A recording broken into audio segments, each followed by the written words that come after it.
Hello, everyone, and welcome back to another episode of Run It Up number 18. That's right, I'm here today playing some 10 cent, 25 cent, no limit Texas Hold'em here on UltimatePoker.com. Started this session with $25. I'm up $3.65 so far, rolling in cash. That's all I have to say about that. Playing this guy heads up first pimpin'. Gotta give him credit for sitting with me because I was sitting here by myself for some amount of time before anyone decided to play with me. So shout outs to him. I could have bet this turn because hey, I could have. I mean, a little bit of value and protection, but at this point now, I'm just gonna check and hope that I have the best hand. Not much of a plan. I could argue to bet at some point, like I said, on either of these, but at this point I'm going to just fold to the 75 cents. We could be getting bluffed here, but hey, it happens. Even to us. So if you're not familiar yet with what's going on the last couple days, yesterday I streamed on Twitch, which was awesome. I had a fun time doing that. So that's the official Run It Up number 17. I was going to put it on YouTube as number 17 and have like an official YouTube. It would have been the same broadcast, just with a... just would have been on YouTube, but FLV gave me... you don't have to know exactly what the issue was, but long story short, it's not on YouTube. It is only going to be on Twitch. So if you want to see that, you got to go over to twitch.tv /jcarverpoker, and it's right there. You can't miss it. It says Running Up number 17, and it's an hour of 10 cent, 25 cent.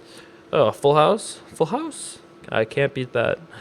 So it was like an hour long of cash game, two tables, cash game poker, story time, fan questions. It was a great time. A great time was had by all. Let's just say that. So check that out if you haven't yet. Also, by the time that you guys see this, I will have already posted, if you're interested in like very basic statistics for me. I did a quick little blog about our journey so far for Run It Up. That'll be on jasonsomerville.com if you're interested. I thought I should give it the title of blog it up. How do you like that one? That's why they pay me the very medium bucks. Right there. That's the level of creativity that gets you. I'm gonna check call here with queen high. Sometimes queen high is the best hand, and sometimes I can get him to fold slightly better than what I have.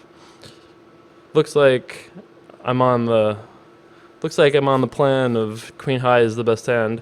I would be shocked to find out that ace high, that our opponent had an ace here. So I'm gonna bet $1.25. He could definitely have like ace 5 and just like give up, check back, that kind of thing. But now he's punishing us, or trying to.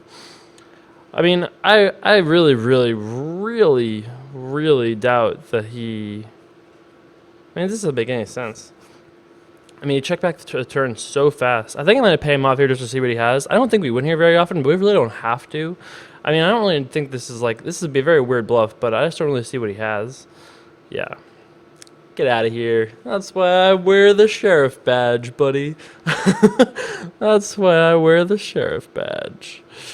So that worked out well for us. I mean, our little $1.25 induced us a bluff that we might not have got otherwise, which is pretty sweet. By the way, how good is that check call on the flop? He's got 3 outs. Get out of here. Get out of here. Get out of here, cat avatar. That's another thing. We were talking about good avatars the other day. Good example of a not great avatar is a cat avatar. I'm sorry, we're playing poker. Get out of here with your animals. It's just not, we don't need that. That's just my opinion.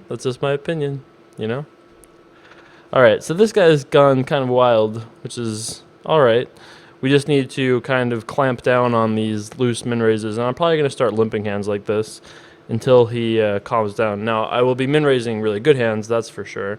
But until he, when he's raising so big and re-raising so much pre-flop, all the correct strategy for us is to just tighten up.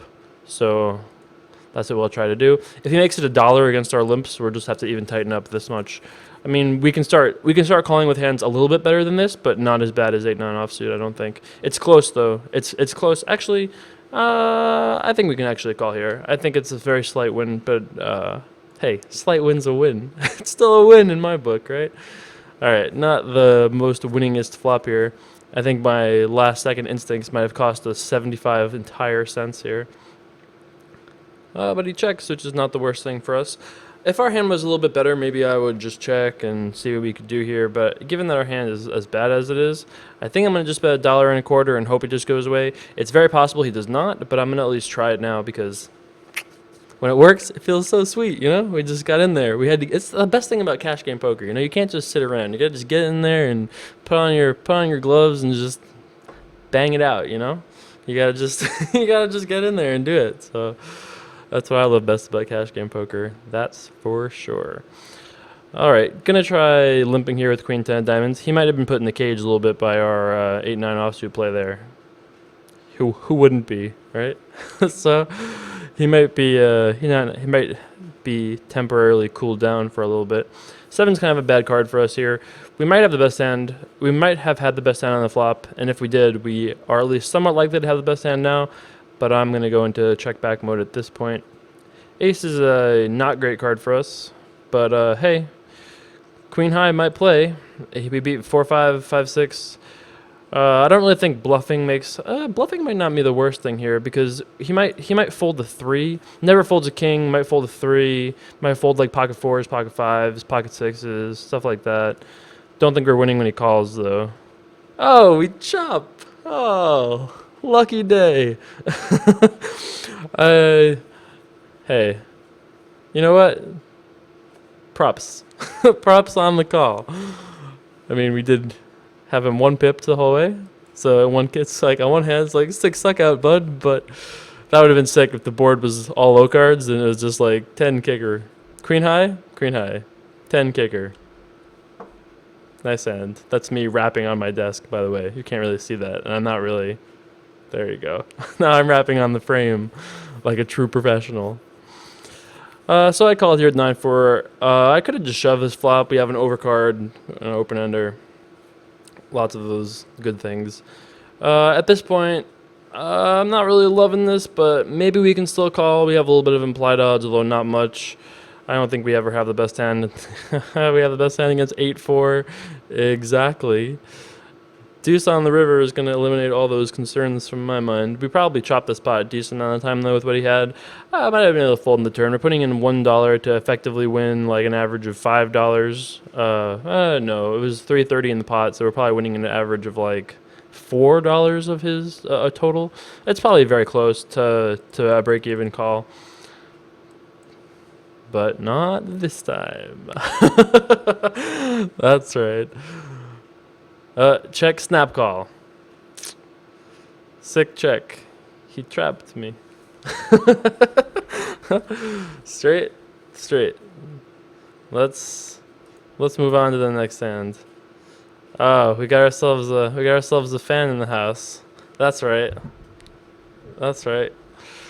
We've got a late night fan in the house here, calling out the raise it up dealer. Oh, the stupid mic's in the way.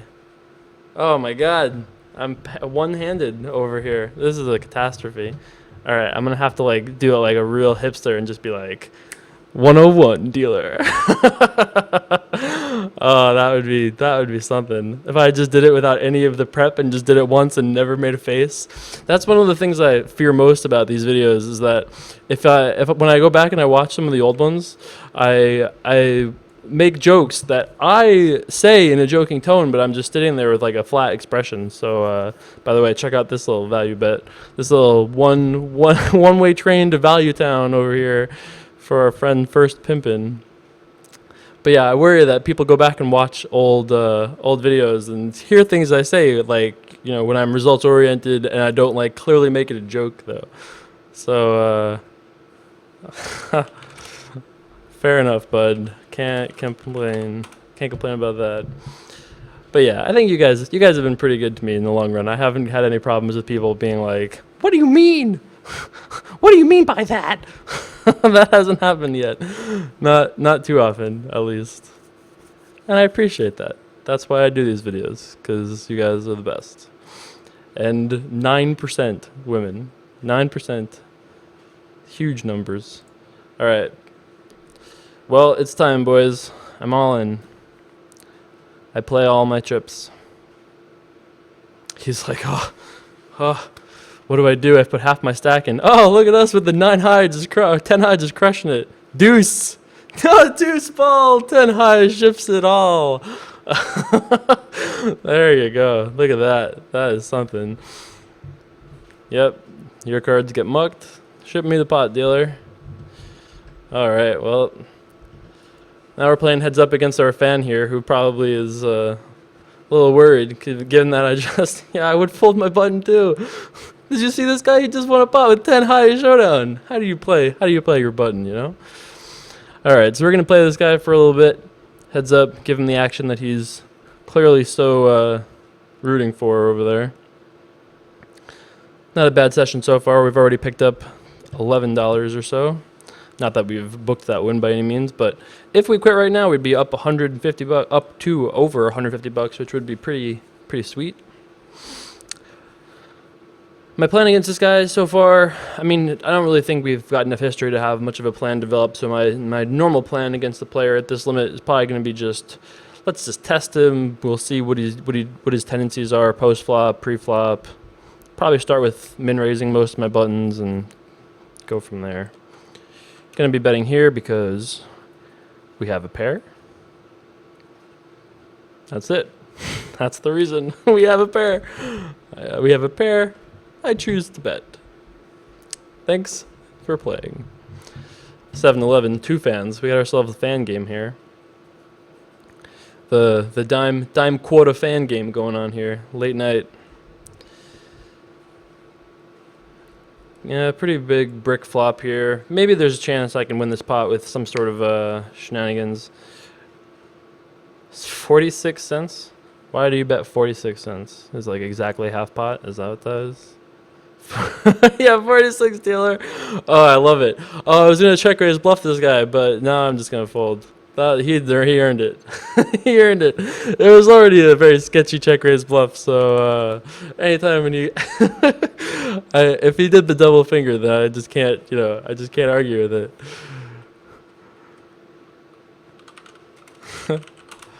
That's it. This guy gets points in my book. Anybody whose name is also DJKK, I mean, come on, that's at least points for winning this. I really want to call here, and I really think we're ending up actually. I mean, this might be like the only hand that I really want to fold to this raise size. I mean, not the only hand, obviously, but I mean, man, it's literally 7 deuce that I'm just like really sad about being put in the cage. I'm definitely in the calling mood, definitely defending mood, but slight advantage watching all the videos. I don't think so, buddy. Let's not go crazy now. But he did get me that time. He knew we had 7 deuce there and just came after us. So I re-raised here, pocket 7s in the big blind. Just can put 7-11 kind of in the cage a little bit in position. We're definitely a big favorite to have the best hand though, pre-flop, so thus we put in more money. Yes, that's how that worked. Bet 175 here, gonna be really sad if he check raises. Check calling is interesting. I'm not really sure what I'm going to do here on this turn, to be honest. I haven't quite decided. On one hand, we might have the best hand, and we should bet again, and then check back rivers if he calls. But on the other hand, maybe we should just check back turn and let him bluff sometimes. I think I'm going to go with betting and then just bet folding, maybe, if he raises. That might have been a check back, and then we can just call, something like that. That's a close situation, and not always how I'd play that hand, but that's what I decided to do now. That was it. That was the fate I chose. 10 on offsuit in the small blind against 7-11 here. I think I am going to just fold, as much as it hurts me to fold. You guys must be sick of hearing that, because I think I say that about every hand. I don't think, is there any hand that I'm just like, oh, easy fold? I don't think that happens very often. I think it's far more often that I'm just like, oh, I got these 2 cards and I'm in this position and kills me. But I gotta let this one go. I think that happens like 95% of the time. Oh, deuce 3, nut low. I have the nut low.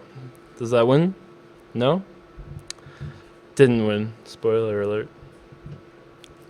Jack 6 offsuit here on the button. I'm probably going to try raising this up against these two guys.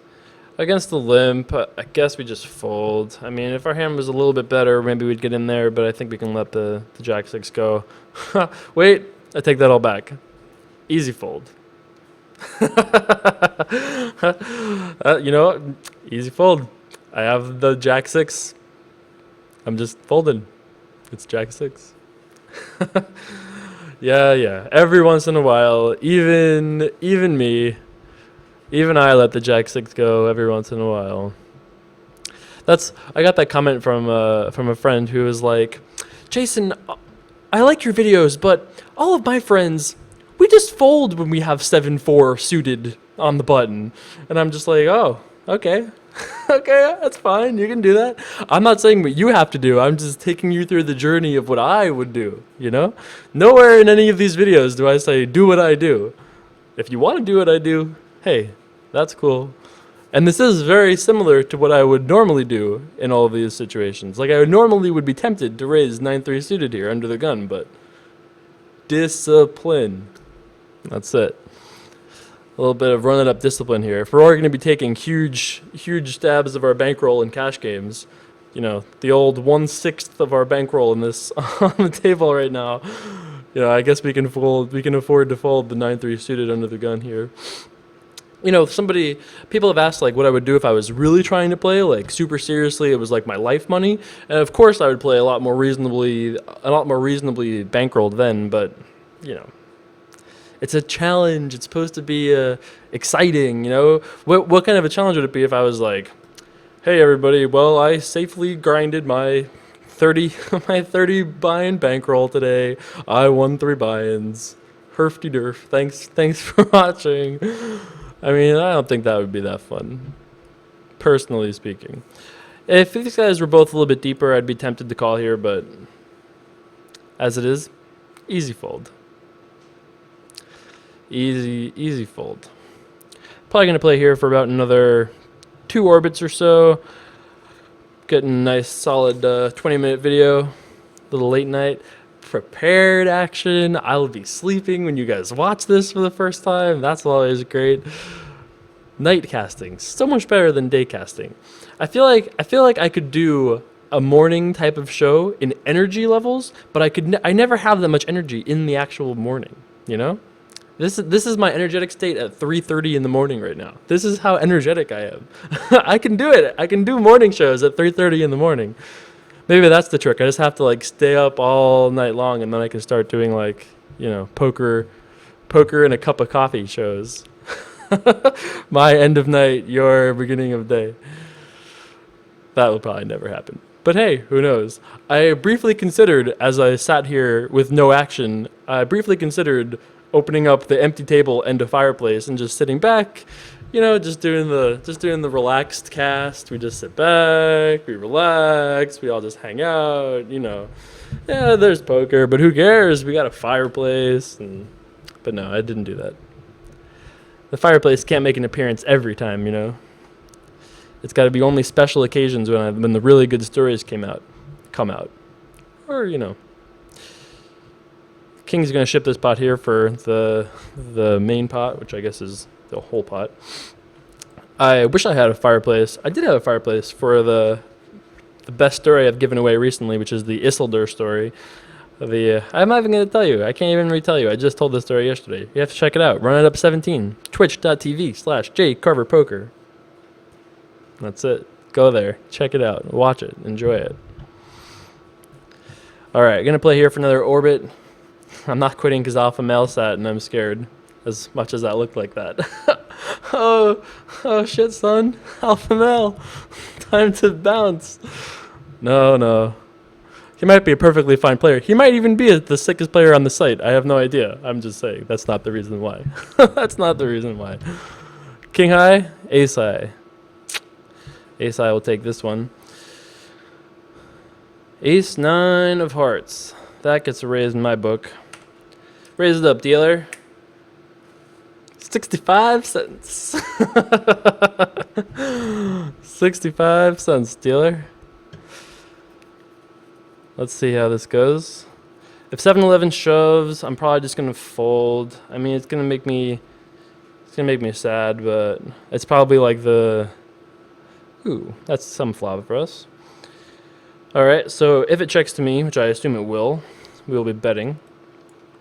First and foremost, if you ever want to ask yourself, I mean, at this point, my process should be pretty like relatively straight, clear. If you guys have been straightforward and clear if you've been watching this, but my recommendation is when you see a flop, you go, "This is a good flop for me. I think my opponents will do X." Oh, we actually have to sweat a 10.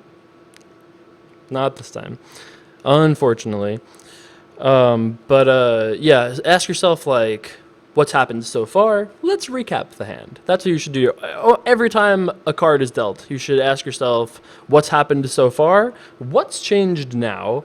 And what are we going to do given certain actions? And if anybody is ever tanking, which happens quite a bit in live poker, unfortunately, that is a great opportunity to go through every different combination of things in your head that you can do given certain stuff into you. That's my recommendation on thought process stuff. There's obviously a lot more that comes with it than that, but that's the basic foundation, in my opinion, to having a successful thought process. That's the pro tip for the day, strategy corner. I think alpha male limped preflop, and in which case I should have raised myself, but I didn't. So instead I'm going to check call here. I could actually check raise. Maybe I should have. Actually, I definitely should have. That was a fishy thing by me. I didn't even really think about that. I'm talking about thinking about things in advance. I should have thought about check raising on the flop here.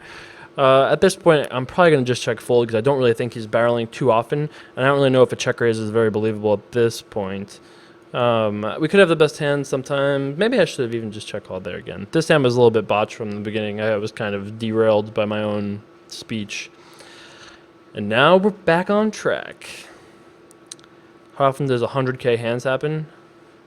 Pretty long time. Every 48 hours? Not really sure, to be honest. We're doing a hand promotion where there's like milestone hands as we get closer to 10 million. 10 million. I have a feeling the 7-Eleven's a little bit sticky pre-flop, especially because you might be tilted now. So I'm gonna make it a little bit bigger than I normally would. I'd usually make it 2.25, pretty close to that. Folds back around to him. Let's see what he does. Seems to be a pretty decent reg, so from what I've seen so far. Jack 9-5. All right, flop for us. I'm not particularly concerned at this point. We're gonna have to get our money in the pot if we get check raised. Unfortunately, we're just not deep enough to do anything else. Not really. Unfortunately, it's actually fortunately. But if we get check raised, I'll be slightly worried. Can't really do anything else besides, though. Check call. Interesting. Deuce turn is fine for us. This is a very reasonable way he could play a jack or queen 10, any of those types of hands, so not necessarily concerned. He might have a set and check call. It's certainly possible, but we can't live our life expecting him to have a set, That's not how we live life.